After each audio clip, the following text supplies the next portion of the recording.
Assalamualaikum warahmatullahi wabarakatuh. Perkenalkan, nama saya Aida Alifian dengan nomor induk mahasiswa 21212440 jurusan Pendidikan Agama Islam.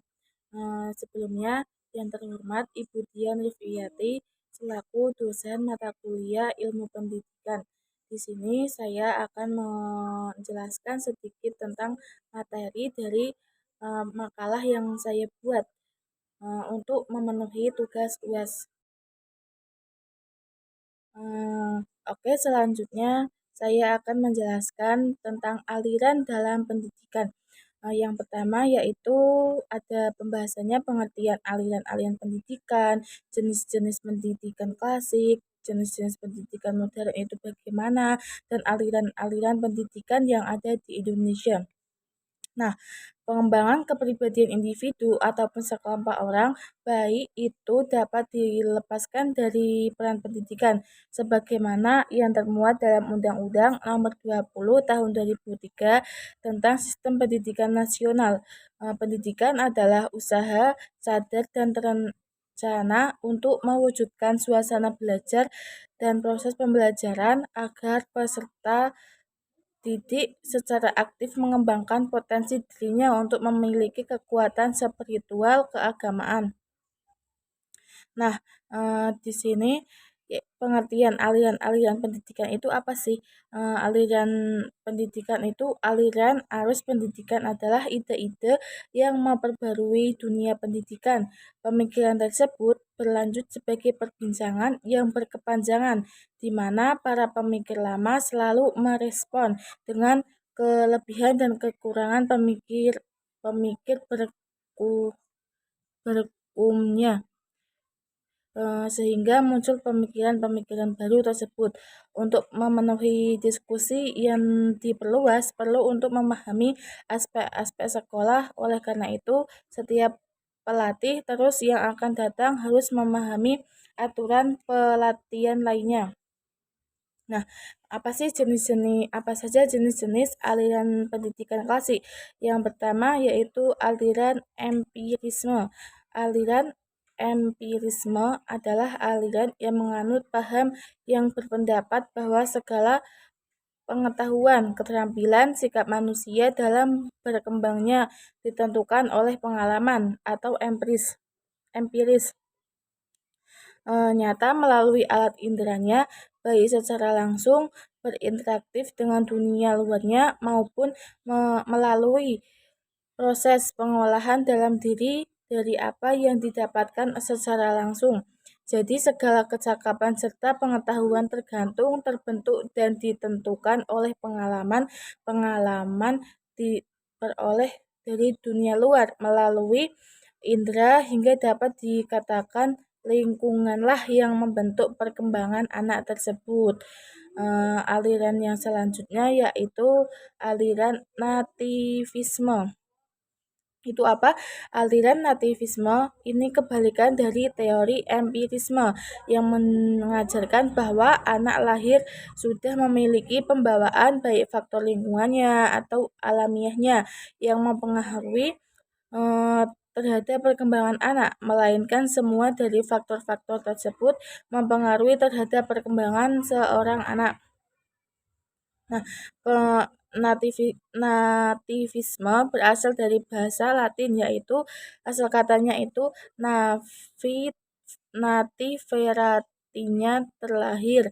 Pemikiran ini dipelopori oleh Schopenhauer, seorang filsuf berasal dari Jerman yang hidup pada tahun 1788 sampai 1880.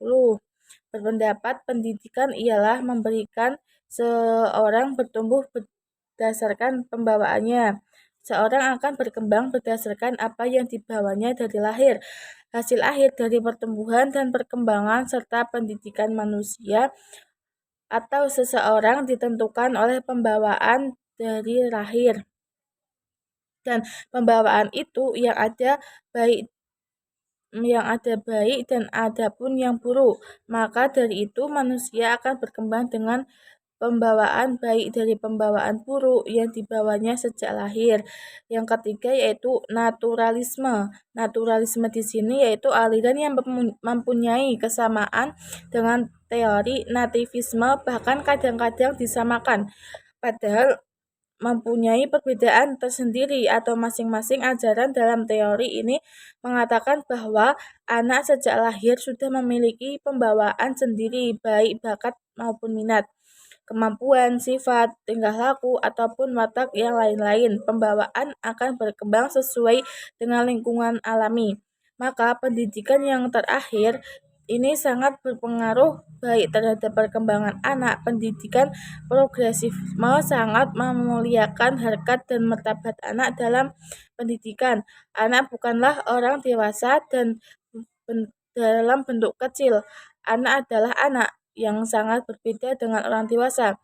Setiap anak memiliki individualitas tersendiri. Begitulah alur pemikirannya serta keinginannya tersendiri yang sangat jauh berbeda dengan orang dewasa. Demikian anak harus diperlukan berbeda dari orang dewasa. Naturalisme di sini merupakan teori yang menerima natur atau alam sebagai keseluruhan realitas. Nah, istilah natur telah dipakai oleh filsafat dengan bermacam-macam arti, mulai dari dunia fisik yang dilihat oleh manusia sampai kepada sistem total dari fenomena ruang dan waktu. Natura adalah dunia yang diungkapkan pada kini oleh sains alam. Istilah naturalisme sebaiknya dari istilah supernaturalisme yang mengandung pandangan dualistik terhadap alam, adanya kekuatan yang ada atau wujud di atasnya atau di luar alam. Nah, selanjutnya yaitu konvergensi. Konvergensi itu faktor pembawaan dan faktor lingkungan sama-sama mempunyai peranan yang sangatlah penting. Keadaannya tidak dapat dipisahkan sebagaimana sama halnya dengan teori nativisme. Teori juga mengakui bahwa pembawaan yang di bawah anak sejak lahir juga meliputi pembawaan dan juga pembawaan buruk. Pembawaan anak yang dibawa waktu sejak lahir tidak akan bisa berkembang dengan baik tanpa adanya dukungan lingkungannya yang sesuai dengan pembawaan tersebut. Nah, jenis-jenis aliran pendidikan modern ini yang pertama ada progresivisme, adalah gerakan pendidikan yang berpusat pada anak, di mana guru berperan sebagai fasilitator sekaligus motivator, sehingga guru harus tahu tentang karakteristik siswa. Nah, kurikulum pendidikan progresisme itu adalah kurikulum yang berisi pengalaman dan kegiatan-kegiatan belajar yang diminati oleh setiap peserta didik. Metode pendidikan progresivisme antara lain metode belajar aktif, metode memonitor kegiatan belajar, metode penelitian ilmiah. Yang selanjutnya jenis alirannya yaitu esensialisme, mengedepankan nilai-nilai yang tercantum dalam nilai budaya atau sosial sudah teruji waktu sehingga peranan guru sangat kuat dalam mempengaruhi dan mengawasi kegiatan di kelas.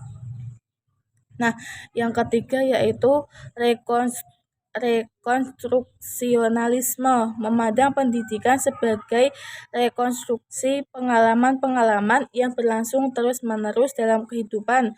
Sekolah merupakan gambaran kecil dari kehidupan sosial di masyarakat. Pelajar merupakan generasi muda yang harus diarahkan untuk menumbuhkan sikap kekritisan sehingga dapat berpikir kreatif untuk menyelesaikan masalah yang menjanjikan keberhasilan.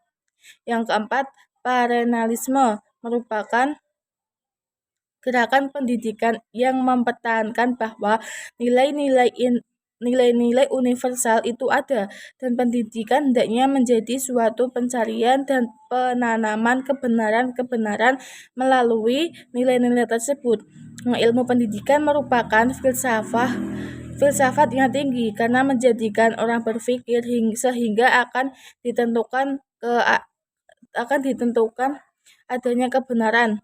Tujuan pendidikan di sini adalah anak didik diharapkan mampu mengenal dan mengembangkan karya-karya yang menjadi landasan pengembangan disiplin mental. Guru memiliki peran yang dominan dan menyelenggarakan kegiatan di kelas sehingga harus menguasai ilmu. Yang kelima adalah idealisme, adalah suatu aliran ilmu filsafat yang mengagungkan jiwa. Para murid memperoleh pendidikan dengan mendapatkan pendekatan secara khusus, sebab pendekatan dipandang sebagai cara yang sangat penting. Nah, aliran pendidikan di Indonesia itu yang pertama perguruan taman siswa. Perguruan taman siswa itu didirikan oleh Ki Hajar Dewantara. Beliau lahir tanggal 2 Mei tahun 1899 dengan nama Suwati Suryaningrat. Ki Hajar Dewantara mendirikan perguruan kebangsaan Taman Siswa pada tanggal 3 Juli tahun 1932 di Yogyakarta. Nah, asas Taman Siswa itu sikap orang mempunyai hak mengatur dirinya sendiri dengan mengingat terbitnya peraturan dalam kehidupan umum, dan seterusnya bisa dibaca sendiri ya di PPT ini. Selanjutnya itu ruang pendidikan INS Kayu Taman.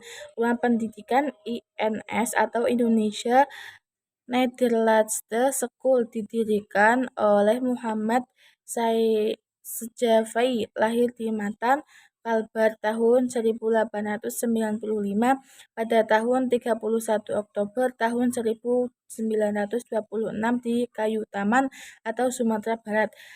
Asas-asas dan tujuan ruang pendidikan INS Kayu Taman yaitu yang pertama berpikir logis dan rasional, yang kedua keaktifan atau kegiatan, yang ketiga pendidikan masyarakat, yang keempat memperhatikan pembawaan anak, yang kelima menantang intelektualisme, yang keenam sejak didirikan tujuan ruang pendidikan INS Kayu adalah mendidik rakyat ke arah kemerdekaan, memberi pendidikan yang sesuai dengan kebutuhan masyarakat. Usaha-usaha ruang pendidikan INS yaitu terdapat berbagai usaha yang dilakukan oleh Muhammad Sejafai dan kawan-kawan dalam mengembangkan gagasan dan berupaya mewujudkannya. Nah, hasil-hasil yang dicapainya itu yaitu mengalami masa pasang surut seirama dengan pasang surutnya perjuangan bangsa Indonesia. Seperti harapan kepada Taman Siswa, ruang pendidikan INS Kayu Taman juga diharapkan melakukan penyegaran dan dinamisme. Nah, sekian pemaparan materi dari saya sedikit. Mohon maaf apabila ada kesalahan, bisa diambil dari hikmahnya atau bisa diambil dari tadi yang saya sudah jelaskan ya. Nah, kesimpulannya yaitu aliran arus pendidikan adalah ide-ide yang mempengaruhi dunia pendidikan. Pemikiran tersebut berlanjut sebagai perbincangan yang berkepanjangan, di mana para pemikir lama selalu merespon dengan kelebihan dan kekurangan pemikir berikutnya, sehingga muncul pemikiran-pemikiran baru tersebut. Untuk memahami diskusi yang diperluas, perlu untuk memahami aspek-aspek sekolah. Oleh karena itu, setiap pelatih terus yang akan datang harus memahami aturan pelatihan tersebut lainnya. Pemahaman tentang pemikiran klasik ada beberapa pendapat yang berbeda mulai dari yang optimis hingga pesimis.